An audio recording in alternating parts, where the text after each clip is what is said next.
শেষ হয়ে যাবে, ক্ষয় হয়ে যাবে। দুনিয়ার সমস্ত পানি, দুনিয়ার সমস্ত জল তোমার রং করে শেষ হতে হতে হতে হতে হয়ে যাবে। কিন্তু আল্লাহ বলেন, বান্দারে আমি তোমাদেরকে এত নিয়ামত দান করেছি রে বান্দা, লা তুহসুহা, আমার নিয়ামত কিনে তোমরা শেষ করতে পারবে না। নারে তাকবীর। এত আমি নিয়ামত দান করেছি। এবার বলবেন, হাজী মাওলানা কি কি নিয়ামত আল্লাহ দান করেছেন? সব কথা এখন বলা যাবে না। বন্ধুরে আমার, আল্লাহ রাব্বুল আলামিন আমাকে আপনাকে একটা সুন্দর করে মানুষ করে দুনিয়াতে আল্লাহ দিয়েছেন। এটা হলো আল্লাহর একটা বড় নিয়ামত। এটা হলো আল্লাহর কি বড় নিয়ামত। আল্লাহ রাব্বুল আলামিন যদি আমাকে আপনাকে মানুষ না করে যদি কুকুর করত, ওরে আল্লাহ আমার মান সম্মানটা কোথায় থাকতো? আল্লাহ রাব্বুল আলামিন যদি আমাকে মানুষ না করে একটা গরু, ছাগল, মুরগা, মুরগি করত, তাহলে আমাদের মান সম্মান এটা কিন্তু থাকতো না। তাই কবি বলেন, হাজারো শুকর আল্লাহ, হাজারো শুকর, হাজারো শুকর আল্লাহ, হাজারো শুকর, মানুষ করে তৈরি করলেন, করেনি কুকুর। আল্লাহুস সামাদ। আল্লাহ মানুষ করেছেন, এটা হলো আল্লাহর একটা বড় নিয়ামত। আর কি? আল্লাহ রাব্বুল আলামিন দুনিয়াতে আমাদেরকে পাঠালেন। আল্লাহ রাব্বুল আলামিন মায়ের মতন একটা বড় নিয়ামত আমাদেরকে দান করেছেন। আব্বা হলেন আমাদের জন্য একটা নিয়ামত। একজন বিবি, একজন মহিলা, একজন নারী হলো একটা পুরুষের জন্য নিয়ামত, এবং একটা পুরুষ হলো একটা নারীর জন্য নিয়ামত। বেটা হলো একটা নিয়ামত, বেটি হলো একটা নিয়ামত। আল্লাহ জমিন দান করেছেন, এটা হলো একটা নিয়ামত। আল্লাহ রাব্বুল আলামিন চোখ দান করেছেন, এটা হলো একটা নিয়ামত। আল্লাহ হাত পা দিয়েছেন, এটা একটা নিয়ামত। এই মুসলমান, আল্লাহ রাব্বুল আলামিন আপনাকে জমিন জায়গা সব দান করেছেন, এটা হলো আল্লাহর একটা নিয়ামত। আল্লাহ রাব্বুল আলামিন আপনার জীবনের কত ভালো মন্দ আছে, এটা হলো আল্লাহ রাব্বুল আলামিনের তরফ থেকে একটা নিয়ামত। আল্লাহ রাব্বুল আলামিন সব থেকে আরো একটা বড় নিয়ামত দান করেছেন, যেন আমরা রাস্তা ভটকে না যাই, যেন আমরা সোজা পথে সোজা রাস্তাতে চলতে পারি। এই জন্য আল্লাহ রাব্বুল আলামিন পাক পবিত্র আমাদেরকে দান করেছেন, এটা হলো একটা নিয়ামত। এবং আল্লাহ রাব্বুল আলামিন এই বান্দা মানুষকে কত ভালোবাসেন। এই মানুষেরা যেন জাহান্নামের ভিতরে না চলে যায়, এই মানুষেরা যেন জাহান্নামের আগুনে না পড়ে জাহান্নাম থেকে যেন বেঁচে যায়, ভালো আমল যেন করতে পারে। এই জন্য আল্লাহ রাব্বুল আলামিন মাঝে মাঝে যুগে যুগে একজন নবী এবং রাসূল দুনিয়াতে দিয়েছেন। এটা হলো আল্লাহ রাব্বুল আলামিনের পক্ষ থেকে বড় নিয়ামত। নিয়ামতের কোনো কমি নেই। আজকে দেখেন, আজকে আমাদের বাড়িতে কত মাল, কত টাকা, কত পয়সা। আজ থেকে 15 বছর 14 বছর আগে নিয়ে যান কথাটাকে, আর ভাবা চিন্তা করেন এখনকার ছোট ছোট মাসুম ছেলে মেয়েরা দিনে 50 টাকা, 100 টাকা, 10 টাকা করে খাবার দোকানে খেলে, খায় কি খায় না ভাই? বাড়িতে একটা ছেলেটা যতই নষ্ট করে, 10 বছর আগে একটা পরিবার নিয়ে খেতে পায়নি। আল্লাহ রাসূলের জামানাতে কিভাবে দিন কেটেছে জানেন? বুখারী শরীফের হাদিস। আল্লাহর নবীর স্ত্রী মা আয়েশা রাদিয়াল্লাহু তাআলা আনহা একদিন নিজের বোনের বেটাকে বলছেন, বহিন বেটা যাকে আমরা বলি, বেটা রে, নবীর বাড়িতে এক চাঁদ আমরা দেখলাম রে বেটা। পশ্চিম দিকে চাঁদ উঠে গেল, চাঁদ শেষ হতে হতে হতে হতে হতে ক্ষয় হয়ে গেল রে বেটা। আবার আমরা পশ্চিম দিকে দেখলাম চাঁদ উঠলো, ওই চাঁদটা শেষ হতে হতে হতে হতে হতে ক্ষয় হয়ে গেল রে বেটা। 2 চাঁদ মানে 60 দিন। আবার আমরা চাঁদ দেখতাম মানে 3 চাঁদ দেখে নিলাম, অর্থাৎ গোটা গোটা 2 মাস কেটে গেল। কিন্তু নবীর বাড়িতে আমরা রান্না বান্না করার জন্য কিছু আমরা পাইতাম না।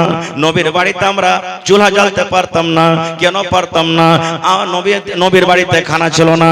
আল্লাহ রাসূল আমাদেরকে ভাতের ব্যবস্থা করতে পারতেন না, রুটির ব্যবস্থা করতে পারতেন না। আমরা নবীর বাড়িতে চুলা জ্বালবো বলে কিছু আমরা পেতাম না। কতদিন? 2 মাস পর্যন্ত। কথাটা যখন শুনলেন, মায়েশা বলছেন, আমার বোনের বেটা আমাকে বলছেন, আগে খালা 2 মাস যদি বাড়িতে চুলা না জ্বলে, 2 মাস যদি বাড়িতে আখা না জ্বলে, তো কি খেয়ে তোরা দিন কাটতি? ওরে সুবহানাল্লাহ। মা এসা বলেন, বেটা রে, আল আসওয়াদান, দুইটা কালো কালো জিনিস খেয়ে আমরা দিন কাটতাম রে বেটা। এক নম্বর কালো জিনিস হলো আত্মামার খাজুর। আমরা একটা দুটা তিনটা করে খাজুর ভাগে পেয়েছি। কবে ভাগে পেয়েছি, কবে পাইনি। যেদিন একটা ভাগে পেয়েছি সেদিন চুষে চুষে খেয়েছি। যেমন আজকে আমরা যদি চকলেট পেইনি, আমার ছেলেরা যদি চকলেট পায়, চকলেটটা মুখে নিয়ে চুষে চুষে চুষে চুষে খায়। এই মতো মা এসা বলেন, নবীর বাড়িতে ভাগে একটা দুটা কবে খাজুর পেয়েছি, ওই খাজুরকে আমরা চকলেটের মতন চুষে চুষে চুষে চুষে চুষে আমরা খেয়েছি। এবং দুই নম্বরে আলমা পানি, ওপর থেকে এক গ্লাস দুই গ্লাস করে আমরা পানি পান করেছি। এরকম করে করে করে করে আমরা দিন কাটিয়ে দিয়েছি। কিন্তু নবীর বাড়িতে 2 মাস পর্যন্ত কিছু রান্না বান্না করব বলে চলা জ্বলেনি। সুবহানাল্লাহ। দেখেন কত বড় নিয়ামত আল্লাহ তাবারক ওয়া তাআলা আজকে আমাদেরকে দিয়েছেন। যে সকাল বেলাতে ফজর ওঠা পরে চা, 8টার সময়তে রুটি, দুপুরের সময়তে ভাত, বিকাল বেলাতে চা, রাতের বেলাতে আবার ভাত রুটি। আল্লাহুস সামাদ, খাওয়ার কোনো অভাব নেই। তাহলে ভাই দেখেন কত নিয়ামত দান দিয়েছেন আমাদেরকে। এই নিয়ামত সম্পর্কে আল্লাহ জিজ্ঞাসা করবেন কিয়ামতের দিন। একজন বুড়া মানুষ, 80 বছরকার বয়স, শরীর অসুস্থ, অক্সিজেনের অসুবিধা হয়ে গেছে, শ্বাস নিতে পারে না, বুকে ব্যথা। এবার তাড়াতাড়ি করে হসপিটাল তাকে নিয়ে যাওয়া হলো। হসপিটালে ভর্তি করা হলো, আইসিইউতে ভর্তি করা হলো। এমার্জেন্সি পেশেন্ট, শ্বাস নিতে পারে না। সকাল মানে সন্ধ্যা 6টার সময়তে ভর্তি করা হলো। এবারে ডাক্তার সাহেব এলাজ পানি শুরু করে দিলেন। ঠিক সকাল 6টা বাজতে বাজতে 12 ঘন্টাতে লোকটা ভালো হয়ে গেল। এবার ডাক্তার সাহেব তার ভাউচার, তার বিল কাটছেন কতটি? 15,000। 12 ঘন্টার ফিস কতটি ভাই? জোরে বলেন কতটি? 15,000। এবার 15,000 টাকার ভাউচার বিল দেখে ওই বুড়ার চোখ দিয়ে ঝরঝর ঝরঝর করে পানি ঝরতে শুরু হয়েছে। এবার বুড়া কিন্তু কাঁদতে শুরু করে দিয়েছে। ডাক্তার বলছেন, বাপজি কেন আপনি কাঁদেন? আপনার চোখে পানি কেন? বুড়া কিন্তু কিছু বলে না, শুধু চোখ দিয়ে পানি ঝরে কেঁদে চলে যায়। এবার ডাক্তার বুঝতে পারলেন, মনে হয় এই লোকটার কাছে টাকা নাই, এই বুড়ার কাছে পয়সা নাই, এর জন্য এই কাঁদছে, টাকাটা দিতে পারবে না বলা হয়। এইবারে ডাক্তার বলছেন, বাপজি 15,000 টাকার ভাউচার হয়েছে, বিল হয়েছে, আমি আপনাকে 5,000 মাফ করে দিলাম, আপনি 10,000 টাকা আপনি দয়া করে আপনি আমাকে দিয়ে দেন। কিন্তু তাও কিছু বলেন না। 5,000 টাকা মাফ করার পরও তার চোখ দিয়ে ঝরঝর ঝরঝর ঝরঝর করে পানি ঝরছে, কেঁদে চলে যায়। এবার ডাক্তার মনে মনে ভাবলেন, আহারে এই 10,000 টাকা মনে হয় তার জন্য ভারী হয়েছে, এই 10,000 টাকা মনে হয় লোকটা দিতে পারবে না। বলছেন, বাপজি আরো 5,000 টাকা আমি মাফ করে দিলাম, 5,000 টাকা আপনি আমাকে দিয়ে দেন। তাও কিন্তু সেই বুড়া কাঁদতে আছে, কিচ্ছু বলে না, চোখ দিয়ে ঝরঝর ঝরঝর করে পানি ঝরছেন। এইবারে ডাক্তার বলছেন, ও আমার বাপজি, আরে আল্লাহর বান্দা, আমি 5,000 টাকাও তোমাকে মাফ করে দিলাম, আমি গোটা 15,000 মাফ করে দিলাম। যাও যাও যাও যাও, তুমি বাড়িতে চলে যাও। যেমন কথাটা বললাম। এবার ওই 80 বছরকার বুড়া হাউমা করে চিৎকার করে করে আরো জোর জোর করে কাঁদতে শুরু করে দিয়েছি। কান্না কিন্তু তার রোকে না, চোখের পানিতে সমস্ত দাড়ি গলা কিন্তু ভিজে যায়। এইবারে ডাক্তার তখন বলছেন, বাপজি আমি কিছু বুঝতে পারলাম না, আপনার 15,000 টাকার ভাউচার হয়েছে, 15,000 টাকার বিল হয়েছে। এবার 15,000 আমি একে একে করতে করতে আমি মাফ করে দিলাম। এখন তো আপনি খুশির সাথে বাড়ি যেতে পারেন, কারণ আপনি ভালো হয়ে গেছেন। তবে কেন কান্দেন, চোখ দিয়ে কেন পানি ঝরে? এইবারে বুড়া বলছেন, ডাক্তার এরে আল্লাহর বান্দা, আমি টাকার জন্য কান্দি না রে আল্লাহর বান্দা, টাকার জন্য কান্দি না। বলছে, তবে কেন কান্দো? বলছে, আল্লাহ রাব্বুল আলামিন আমাকে টাকা দিয়েছেন, আমাকে বাড়ি দিয়েছেন, আমাকে ঘর দিয়েছেন, 15,000 কেন রে? আজকে যদি আমার 1 লক্ষ টাকা ভাউচার হতে গেল আমি দিয়ে দেবো, আমার ক্ষমতা রাখি। এবার ডাক্তার বলছেন, তাইলে কেন কান্দো? এবার ওই বুড়াটা বলছেন, ডাক্তার সাহেব এই জন্য আমি কান্দি, আজকে আমি আপনার হসপিটালে 12 ঘন্টা থাকলাম, আর 12 ঘন্টার ভিতরে আমার বিল হয়ে গেল 15,000 টাকা। আমার শুধু একটা শ্বাস লিভার প্রোগ্রাম হচ্ছিল, শ্বাস নিতে আমি পারছিলাম না, এই 15,000 টাকার বিল বানিয়ে দিলেন। এই ডাক্তার আল্লাহ রাব্বুল আমিন কিয়ামতের দিন যদি আমাকে এই প্রশ্নটা করেন, বান্দারে জীবনে তুই নামাজ পড়েছিলে কিনা, নামাজের হিসাবটা লিব না রে বান্দা। রোজা রেখেছিলে কিনা, রোজার হিসাবটা লিব না। দুনিয়াতে দান করেছিলে কিনা, দানের হিসাবটা নিব না। দুনিয়াতে হজ করেছিলে কিনা, হজের হিসাবটা লিব না। দুনিয়াতে মদ পান করেছিলে কি ছেড়েছিলে, তার হিসাবটা লিব না। দুনিয়াতে কিভাবে তুই জুয়ার আড্ডাতে নিজের টাইমটাকে কাটালছিস, কি তুই আল্লাহ বিল্লাহ করে দিনটাকে কাটালছিস, এর হিসাবটা লিব না। আল্লাহ যদি একটাই আমাকে প্রশ্ন করে, বান্দারে যেদিন থেকে তুই মায়ের পেট থেকে দুনিয়াতে এসেছিস, আমি আল্লাহ তোকে 80 বছর জীবন দিয়েছিলাম রে বান্দা। এই 80 বছর জীবনে যদি তুমি একটাই আমাকে হিসাব দিতে পারো, শুধু শ্বাসের হিসাব, যে শ্বাস নিয়ে তুমি দুনিয়াতে চলাফেরা করেছিলে, আল্লাহর দেওয়া অক্সিজেনে তুমি দুনিয়াতে চলাফেরা করেছিলে, এই 80 বছরকার অক্সিজেনের হিসাবটা তুমি আমাকে দিয়ে দাও। এবার বলছেন, ডাক্তার আপনার 12 ঘন্টার চার্জ হলো 15,000 টাকা, আর 80 বছরকার চার্জ যদি আল্লাহ আমার কাছে চায় নাই, তাহলে আমি কেমন করে দেব? আল্লাহর সামনে কিন্তু আমি দিতে পারবো না, এই জন্য আমি কান্দি। সুবহানাল্লাহ। ভাই মুসলমান, আছে আমরা কোথায়? শুধু খাওয়া দাওয়া করে আল্লাহর জমিনে চলছি, কিন্তু আল্লাহর দেওয়া নিয়ামতগুলোকে আমরা বুঝতে পারি না। ভাই মুসলমান, আজকে আমরা কোরআন আল্লাহ আমাদেরকে দিয়েছেন, কোরআন আমরা বুঝি না। কোরআন কি জিনিস আজকে আমরা বুঝি না। কোরআন ও কোরআন আজকে মুসলমান থেকে গায়ের মুসলমান ভাইরা কোরআন পড়ে যতক্ষণ রিসার্চ করছে আর জানছে ভালো মন্দ, আজকে আমরা মুসলমান বুঝতে পারি না। এটা মনে নয় যে শুধু খালি কোরআনটাকে পড়ে নিলাম হয়ে গেল। আজকে আমরা কেমন কোরআন পড়ি জানেন? আমাদের বেটির বয়স, ভাতিজির বয়স 12 বছর 13 বছর হলো, বিয়ে শাদী শুরু, দেখতে চলে গেল। সামনে মানুষ খুঁজে, কতখানি পড়েছো জি বুবু, বা কতখানি পড়েছো জি? পট করে মা বাপ কেউ বলবে সাইড থেকে, কইও না ভাই, সিফারা পড়া খালি কোরআনে পা দিয়েছে, তোমরা দেখতে চলেছ। এই দেখেন, সিফারা পড়া কোরআনে পা দিয়েছে, তোমরা দেখতে চলে এসেছো। এর নাম নয় কোরআন। আল্লাহ কোরআন দিয়েছে কেন? হুদাল লিল মুত্তাকিন, মুত্তাকিনের জন্য, পরহেজগারদের জন্য কি কোরআনটা হলো হিদায়াত। আর একটু আগে চলেন, নিয়ামত কি জিনিস? ভাই আমার, আল্লাহ রাব্বুল আলামিন বড় বড় নিয়ামত আমাদেরকে দান করেছেন, সব কথা বলা যাবে না। যেদিন কিয়ামত কায়েম হবে, আজকে হাশরের ময়দান মনে করেলেন, 5খানা আপনাকে সওয়াল করব। কয়টা সওয়াল? কয়টা সওয়াল করব? 5খানা। আমার সময় খুব শেষ, 2-4-5 মিনিট আছে, 10 মিনিট আছে।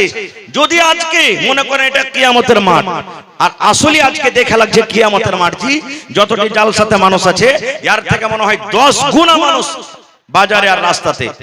এরকম এরকম প্যান্ডেল, এখন তো প্যান্ডেল ভর্তি হয়ে গেছে, সব মানুষ করে যদি চলে আসে তো এরকম এরকম প্যান্ডেল 10 ঘন্টা করতে হবে, তাইলে বলবে এত লোক। সুবহানাল্লাহ।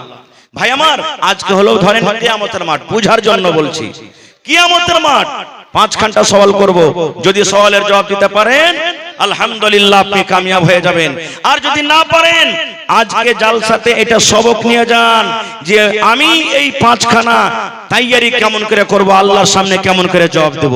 কি কি 5টা সওয়াল? ভাই মুসলমান, আল্লাহ রাসূল সাল্লাল্লাহু আলাইহি ওয়াসাল্লাম বলেন, লা তাজুলু কদম ইবনি আদম হাত্তা ইউসআল আন খামস। আল্লাহর নবী বলেছেন, যেদিন কিয়ামত হবে, হাশরের ময়দান হবে, আদমের বেটা বেটি মানে আমরা, মানুষ নর কিংবা নারী, আল্লাহ রাসূল বলেছেন, এক কদম পা তোমার আগে হাঁটবে না রে, এক কদম পিছে হটবে না। ডান দিকে যেতে পারবে না, বাম দিকে তুমি যেতে পারবে না। আজকে জালসাতে বসে আছেন, ইচ্ছা করলে যতক্ষণ থাকলেন, ইচ্ছা হলে আপনি উঠে চলে যেতে পারবেন, কেউ আপনাকে বাধা দিবে না। আপনি বরযাত্রী চলে গেছেন, ইচ্ছা হতে গেলে আপনি 1 ঘন্টা থাকেন, না হলে চলে যান। আজকে আপনি কোনো মজলিসে চলে যাবেন, 8 ঘন্টা 5 মিনিট থাকলেন, ইচ্ছা হলে বাড়ি চলে যান, কেউ রুকবে না। কিন্তু বন্ধুরে, যেদিন কিয়ামত হবে, হাশরের ময়দান হবে, আল্লাহ রাব্বুল আমিন বিচারের কাঠগড়া তৈরি করবেন। আল্লাহ রাব্বুল আমিন গুনাহগার পাপীদের বন্ধু, আল্লাহ রাব্বুল আমিন বিচারের কাঠগড়াকে কায়েম করে দিবেন। ওই দিন নবী বলেছেন, আদমের বেটা বেটি নামাজি হোক কিংবা বেনামাজি হোক, ওরে আল্লাহ, দুনিয়ার সমস্ত মানুষের জন্য নবী বলেছেন, আদমের বেটা বেটি নর কিংবা নারী 1 কদম পা আগে বাড়তে পারবে না, 1 কদম পা পিছে হটতে পারবে না, 1 কদম পা ডান দিকে দিতে পারবে না, 1 কদম পা বাম দিকে দিতে পারবে না। কতক্ষণ পারবে না? হাত্তা ইসআল আন খামস, যতক্ষণ পর্যন্ত মানুষ 5খানা সওয়ালের জবাব না দিবে। কয়খানটা সওয়াল? জোরে বলেন, আরো জোরে বলেন। 5টা সওয়াল। বলবেন হাজী মাওলানা সওয়াল কি? জানতে হবে না আমাদেরকে সে সওয়ালগুলা কি হবে? জানতে হবে না ভাই? আজকে আমার আপনার ছেলে বিপিএসসি পাস করে চাকরি হয়ে গেছে, কত লোক স্কুলে মাস্টারি করছে, কত রকম কি করছে। যার প্রশ্ন লুকিয়ে ছিল, কিতাব পড়েছে, কিতাব পড়ার পর পরীক্ষাতে বসেছে, পাস হয়েছে, চাকরি হয়েছে। কিন্তু বন্ধুরে, আজকে আল্লাহ তাবারক ওয়া তাআলা 1400 বছর আগে আমাদেরকে কোরআন দিয়েছেন। কোরআনের ভিতরে কি লেখা আছে এখন পর্যন্ত আমরা জানতে পারলাম না। সুবহানাল্লাহ। এই তো আমরা মুসলমান। নবী বলেছেন 5খানা সওয়াল হবে রে উম্মত, 5খানা তোমাকে প্রশ্ন হবে। 5খানা প্রশ্নের মধ্যে 1 নম্বর আল্লাহ রাব্বুল আলামিন জিজ্ঞাসা করবেন আন উমারিহি ফিমা আফনাহু। ওরে সুবহানাল্লাহ, নবী বলেছেন আন উমারিহি ফিমা আফনাহু। আল্লাহ বলবেন আমাকে বলবেন, আল্লাহ আপনাকে বলবেন, আল্লাহ আব্দুল জব্বারকে বলবেন, আল্লাহ সলেহা জায়েদাকে বলবেন, গোটা পৃথিবীর মানুষকে আল্লাহ বলবেন বান্দারে তোমার জীবনের হিসাবটা তুমি দিয়ে দাও। বান্দারে তোমাকে আমি 80 বছর জীবন দিয়েছিলাম, তোমাকে আমি 100 বছর জীবন দিয়েছিলাম, তোমাকে আমি 90 বছর জীবন দিয়েছিলাম, তোমাকে আমি 50 বছর জীবন দিয়েছিলাম, তোমাকে আমি 40 বছর জীবন দিয়েছিলাম। রে বান্দা, তুমি এই গোটা জীবনের হিসাবটা তুমি আমাকে দিয়ে দাও। এই জীবনটা তুমি কোথায় কাটিয়েছো? আজকে কয় তারিখ? জোরে বলেন। 20 তারিখ। গোটা জীবনের দূরের কথা, আজকে হলো ইংরেজি মাস ফেব্রুয়ারি মাসের 20 তারিখ। 1 তারিখ থেকে নিয়ে 20 তারিখ পর্যন্ত যদি আপনাকে আমি বলি, কিংবা আপনি আমাকে বলেন মাওলানা গোটা জীবনের দূরের কথা, এই 20 দিনকার হিসাবটা আপনি দিয়ে দেন। 20 দিনে কোন জায়গাতে গেলেন, কতটি খাইলেন, কতটি নামাজ ছাড়লেন, কতটি হালাল খাইলেন, কতটি হারাম খাইলেন, কতটি মানুষকে কষ্ট দিলেন, কতটি আল্লাহকে রাজি করার জন্য আমল করলেন, কতটি আল্লাহকে নারাজ করার জন্য আমল করলেন, এই কতটি নেকি করলেন, কতটি গুনাহ করলেন, মাওলানা 20 দিনকার হিসাবটা দিয়ে দিন।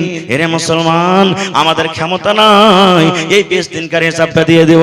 তাহলে একটু ভাবা চিন্তা করেন তো, আল্লাহ রাব্বুল আলামিন আমাকে আপনাকে 100 বছর, 80 বছর, 90 বছর, 50 বছর করে একটা বড় নিয়ামত জীবন দান করেছেন।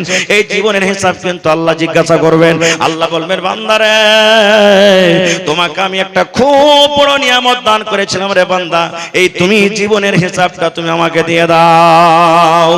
বলেন আমরা মুসলমান, একটু বুকে হাত দিয়ে অন্তর থেকে বলেন গোটা জীবনের হিসাব দিতে পারবো ভাই? জোরে বলেন পারবো? পারবো না। তাহলে 5টার মধ্যে একটা ফেল হয়ে গেলাম। একটা ফেল, বাঁচলো কয়টা? 4খানা। 2 নম্বরে আল্লাহ রাব্বুল আলামিন বলেন আন শাবাবিহি ফিমা আবলাহু। ওরে সুবহানাল্লাহ। এবার আল্লাহ রাব্বুল আলামিন এই যৌবন কাল সম্পর্কে আল্লাহ জিজ্ঞাসা করবেন। মানুষের কোটা পয়সা একটা আলাদা কথা, এবং যৌবন কালটা হলো একটা আলাদা কথা। আল্লাহর নবী বলেছেন হে নওজওয়ান যুবক রে, তোমরা জওয়ানি কালে ইবাদত করো রে নওজওয়ান, তোমরা জওয়ানি কালে ইবাদত করো, কারণ বুড়াতে কালের ইবাদত, বয়সল কালের ইবাদত আল্লাহ রাব্বুল আলামিনের কাছে জওয়ানি কালের ইবাদতটা বেশি ভালো। আপনি বয়সকালে যেটা ইবাদত করবেন, বয়সকালে যত দান করবেন, বয়সকালে যেটা তাহাজ্জুদ পড়বেন, বয়সকালে যেটা আপনি নামাজ পড়বেন, বয়সকালে তেলাওয়াত করবেন, আর যদি জওয়ানি অবস্থাতে করে থাকেন আল্লাহ রাব্বুল আলামিনের নিকটে বয়স্ক মানুষের থেকে যৌবন কালের ইবাদত আল্লাহর কাছে বেশি ভালো। কেন ভালো? আমি কেন ওর দিকে যাব না, খুব সময় শেষ হয়ে যাবে। আল্লাহ রাসূল সাল্লাল্লাহু আলাইহি ওয়াসাল্লাম অন্য হাদিসে বলেছেন যৌবন একটা এমন জিনিস, মানুষের জওয়ানি কাল একটা জিনিস। দয়ার নবী বলেছেন উম্মতরে ইগতানিম ক্বাবলা খামসিন। আল্লাহ রাসূল বলেছেন ইগতানিম খামসান ক্বাবলা খামসিন। 5টা জিনিস হারিয়ে যাওয়ার আগে 5টা জিনিসের মান রাখো। 5টা জিনিস তোমার হাত থেকে চলে যেতে গেলে রে, হাত থেকে যাওয়ার আগে আগে 5টা জিনিসের তোমরা মান দাও, ওই 5টা জিনিসের সম্মান দাও, 5টা জিনিসের তোমরা ফায়দা উঠিয়ে নাও। কারণ একবার যখন তোমার হাত থেকে চলে যাবে ওই 5টা জিনিস তুমি আর ঘুরিয়ে পাবে না। তার মধ্যে একটা হবে কি? দয়ার রাসূল বলেছেন তোমার যৌবন কাল হবে, তোমার জওয়ানি কাল হবে। এই জওয়ানি কাল একবার যদি তোমার চলে যায়, তুমি লাখ লগাইতে গেল জীবনে তুমি আর ঘুরিয়ে পাবে না। না পাবেন? যারা বলেন পাবেন। আল্লাহ রাসূলের জামানাতে একজন মহিলা রাসূল কাছে বলছেন, নবী মজাক করতেন, আমাদের মতন মজাক নয়, বেহায়া মজাক নয়। সেই মহিলা বুড়ি মানুষ নবীকে প্রশ্ন করছেন, কি হুজুর, আমি নামাজ পড়ি, রোজা রাখি, দান সাদকা খায়রা যত পারি করি, আল্লাহ আমাকে জান্নাত দিবে না? প্রশ্ন দেখেন, ইয়া রাসূলুল্লাহ, আমি নামাজ রোজা সবকিছু করি, যতদূর আল্লাহ শক্তি দেয় তেলাওয়াত জিকির আজকার করি, দান করি, আল্লাহ কি আমাকে জান্নাত দিবে না? দয়ার রাসূল বললেন, হে আল্লাহর বান্দিরে, কোন বুড়া আর কোন বুড়ি আল্লাহর জান্নাতের ভিতরে যাবে না, আল্লাহর জান্নাতের ভিতরে যাবে না। কোন বুড়া কোন বুড়ি আল্লাহর জান্নাতের ভিতরে যাবে না। রাসূল বললেন, কোন বুড়া বুড়ি আল্লাহর জান্নাতে যাবে না। মহিলা লাগতেন কানতে, আল্লাহ কি হলো, কি হলো আল্লাহ, আমার নামাজ রোজা তাহলে সব বেকার হয়ে গেল নাকি, আমার বয়স চলে গেল? এবার মুখখান ছোট বড় হয়েছে, এবার কান্না মান্না যখন হয়েছে, নবী দেখলেন এই কান্দে যাবে। আল্লাহ রাসূল বললেন, আল্লাহর বান্দিরি, আমি বললাম কোন বুড়া কোন বুড়ি জান্নাতের ভিতরে যাবেন, এটা সত্য কথা। কারণ আল্লাহ রাব্বুল আলামিন মানুষকে যখন জান্নাতের ভিতরে জান্নাত দান করবেন, মানুষেরা জান্নাত যখন যাবে, ওরে সুবহানাল্লাহ, ওই টাইমে ও সময়তে মানুষের বয়স কিন্তু বুড়া থাকবে না। মানুষ যৌবনের হালাতে, মানুষ যৌবনকাল 18 বছর, 20 বছর, 25 বছর কালে যৌবন কাল নিয়ে জান্নাতের ভিতরে যাবেন। নারে তাকবীর! হয়নি, হবে না, হতে পারে না, আমার নবীর সাথে কারো তুলনা। হয়নি, হবে না, হতে পারে না, আমার নবীর সাথে কারো তুলনা। হায়রে তুলনা তো দূরের কথা, ছায়াও মিলে না। হয়নি, হবে না, হতে পারে না, আমার নবীর সাথে কারো তুলনা। হয়নি, হবে না, হতে পারে না, আমার নবীর সাথে কারো তুলনা। সকল নবী রাসূল ছিলেন খোদার দিওয়ানা, দো নয়নে দেখব খোদা ছিল তামান্না। আরে মোর নবীকে ডেকে নিলেন, আরে মোর নবীকে ডেকে নিলেন, দেখবে রব্বানা। হয়নি, হবে না, হতে পারে না, আমার নবীর সাথে কারো তুলনা। হয়নি, হবে না, হতে পারে না, আমার নবীর সাথে কারো তুলনা। ইউসুফকে দেখে যারা আঙ্গুল কেটেছে, তারা কে আমার নবীর রূপ দেখেছে। ইউসুফকে দেখে যারা আঙ্গুল কেটেছে, তারা কি আমার নবীর রূপ দেখেছে? আরে দেখতো যদি কেটে দিত, আরে দেখতো যদি কেটে দিত কলিজাখানা। হয়নি, হবে না, হতে পারে না, আমার নবীর সাথে কারো তুলনা। হয়নি, হবে না, হতে পারে না, আমার নবীর সাথে কারো তুলনা। যার শানে আল্লাহ তাআলা করলেন ঘোষণা, খোলাকে আযম আমার শাহে মদিনা। যার শানে আল্লাহ তাআলা করলেন ঘোষণা, খোলাকে আযম আমার শাহে মদিনা। মুসলমান নবী ছাড়া কিছুই মানে না, মুমিনে কোরআন ছাড়া কিছুই বুঝে না। হয়নি, হবে না, হতে পারে না, আমার নবীর সাথে কারো তুলনা। নারে তাকবীর! টাইম শেষ ভাই, পূজা চলে এসেছে, অনেক বক্তা আজকে জালসাতে আল্লাহর রহমতে খুব ভালো ভালো বক্তা আছেন। আমার মাওলানা ওয়ালি আখতার সাহেব, এরকম শায়দ 100টার মধ্যে এক একটা জালসাতে ডেট পাওয়া যায়। আজকে যতটি ভালো ভালো বক্তা এসেছে, মানে যতটি জালসার বক্তা সবাই প্রধান বক্তা, সবাই প্রধান বক্তা, যতটি আজকে জালসা এখানে হয়েছে। আজকে মুকাররির এসেছেন, সুবহানাল্লাহ। তা হায়াত বাকি, তো মোলাকাত বাকি। শেষ পেগাম, শেষ মেসেজ আপনাদেরকে দিয়ে যাই ভাই, যে আল্লাহ তাআলা আমাদেরকে নিয়ামত দান করেছেন যৌবন কাল, এর হেফাজত করতে হবে, একে কামে লাগাইতে হবে। আল্লাহ তাবারাক ওয়া তাআলা দিয়েছেন আমাদেরকে মাল, এই মাল একটা এমন বড় নিয়ামত আল্লাহ দিয়েছেন, এই মালের হক আদায় করতে হবে। আল্লাহ আমাকে আপনাকে সন্তান দান করেছেন, এই সন্তানের হক আদায় করতে হবে, মানে তাকে ভালো বুদ্ধি, ভালো বিচার, সুজ্ঞান, সুবুদ্ধি তাকে দিতে হবে। এবং আল্লাহ মাল দিয়েছেন, মালকে ভালো জায়গাতে লাগাইতে হবে, ভালো জায়গাতে খরচ করতে হবে। আল্লাহ বলছেন, লাইন শাকারতুম লাযিদান্নাকুম। বান্দা, আমি মাল দিয়েছি, শুকরিয়া আদায় করে খরচ কর, আমি আল্লাহ আরো বেশি তোকে দেব, আরো বেশি দেব, আরো বেশি দেব। এটা আল্লাহর ওয়াদা। আল্লাহর এই খরচ করতে গেলে কোনোদিন ঘটে না। হায়াত বাকি, তো মোলাকাত বাকি। ভালো থাকেন, আমার জন্য দোয়া করবেন যেন আল্লাহ আমাকে ভালো রাখে। রব্বানা তাকাব্বাল মিন্না ইন্নাকা আনতাস সামিউল আলিম। আমিন। আসসালামু আলাইকুম ওয়া রাহমাতুল্লাহি ওয়া বারাকাতুহু। জাযাকাল্লাহু খাইরান জাযা। মুহতারাম সামিঈন और